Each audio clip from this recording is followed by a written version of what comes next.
ሰላም ሰላም ውዶችዬ፣ ሰላም ናችሁ? እንዴት ናችሁ? እኔ ደህና ነኝ። ያው ዛሬ ደግሞ ሌላ ዝግጅት ይዤላችሁ መጥቻለሁኝ። ዛሬ አንድ ምክር ይዤላችሁ መጥቻለሁኝ። ደስተኛ ለመሆን ምን ምን ማድረግ አለብን የሚሉ ነጥቦችን ነው የማካፍላችሁ። ከዛ በፊት ግን ያው ቤተሰባዊነታችሁን ላይክ፣ ሼር፣ ሰብስክራይብ ማድረግ እንዳይረሳ።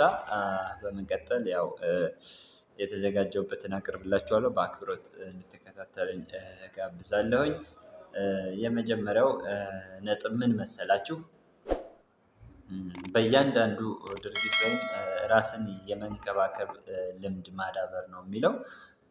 እዚህ ጋር ራስን የመንከባከብ ልምድ ማለት ምን ማለት ነው የሚል ጥያቄ ሲነሳብን ያው ማንኛችንም ራሳችን መንከባከብ አለብን።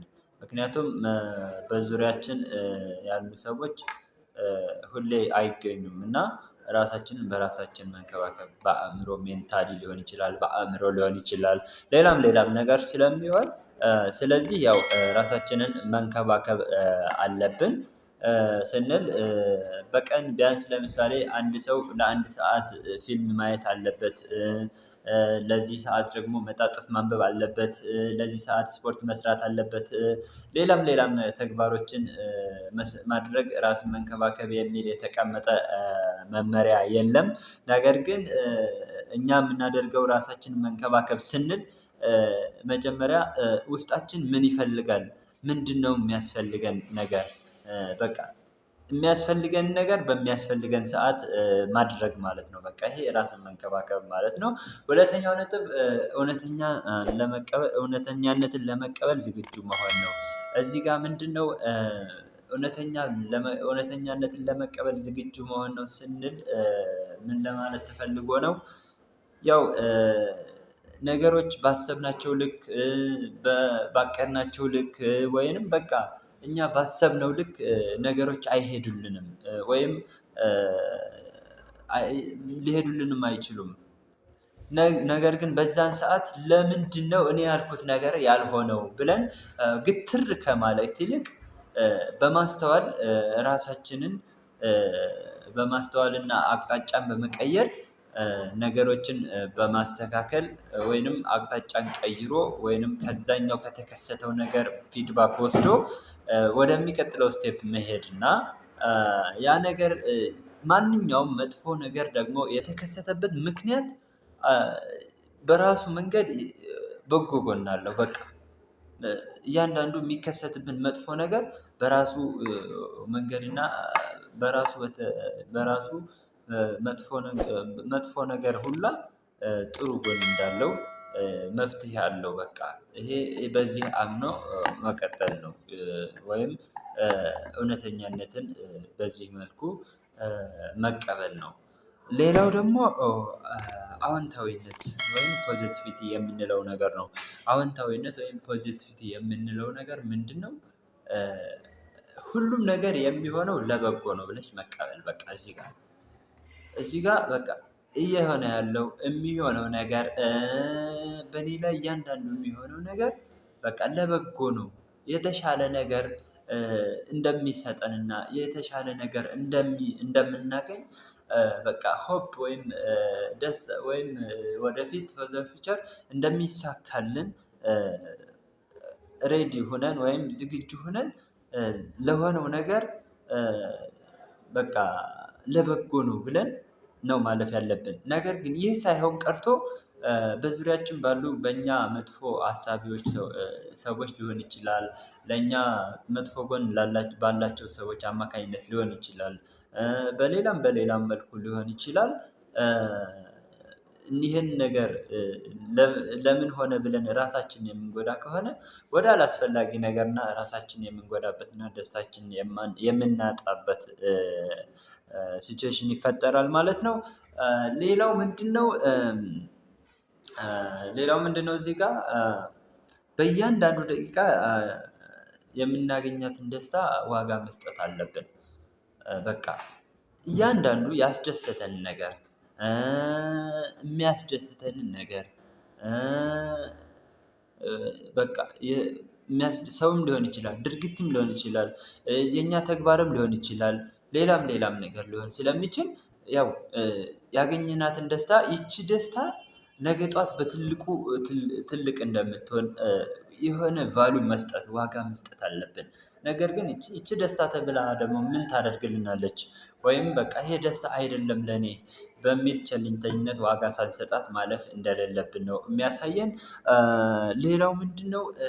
ለምንሰራው ነገር እያንዳንዱ ለምንሰራው ነገር ጎል ወይም አላማ ሊኖረን ይገባል ወይም ልናስቀምጥ ይገባል አላማ ወይም ጎል ሊኖረን ይገባል። ምክንያቱም ምንድነው? አላማ የሌለው ጎል ማለት የምንሰራው ነገር የምናደርገው ነገር እያንዳንዱ ድርጊታችን ከንቱ ነው። በቃ አንድ ሰው አላማ ከሌለው ለምን ይሰራል? ግብ ከሌለው ለምን ይሰራል?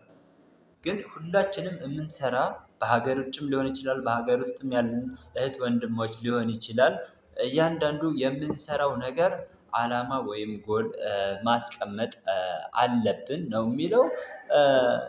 አላማ ወይም ጎል ከሌለን በቃ ድካማችን ከንቱ ስለሆነ ውዶችዬ አላማ ወይም ጎል ማስቀመጥ አለብን። ያላስቀመጥ ሰዎች በቃ እንደዚህ ነው መሆን ያለበት እንጂ ዝም ብሎ አላማ የሌለው ጎል ማለት አውራ የሌለው ንብ እንደማለት ነው። ምክንያቱም ወደየት እንደሚሄድ ምን እንደሚያስብ ለምን መስራት እንዳለበት ምን ማድረግ እንዳለበት ስለማያውቅ አላማ ማስቀመጥ አለብን ነው የሚለው።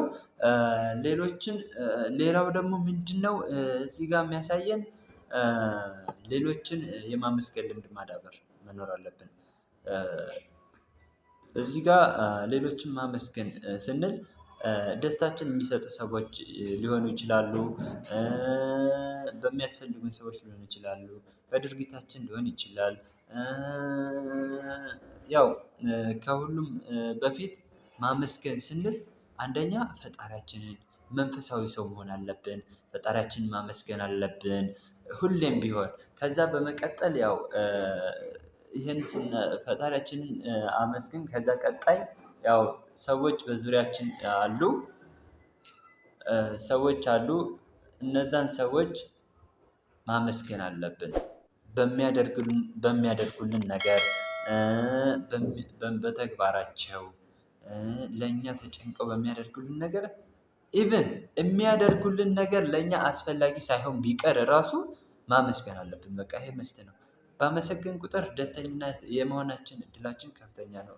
ነገር ግን በማናመሰግንበት ጊዜ ደስተኝነታችን ዝቅተኛ ስለሆነ ውዶችዬ አመስጋኝ እንሆን በቻልነው መጠን። ሌላው የነፃ አገልግሎት መስጠት የበጎ ፈቃደኝነት የሚባል ነው። እዚህ ጋር ነፃ አገልግሎት የምንለው ነገር ምን ለማለት ተፈልጎ ነው? ሁላችንም በምንችለው መጠን እኛ የሰው ስራ የምንሰራ ሰዎች በውጭ ሀገርም ሀገር ለቀን ያለን ሰዎች ልንሆን እንችላለን። በሀገር ውስጥም ድርጅት ውስጥ የምንሰራ ሰዎች ልንሆን እንችላለን።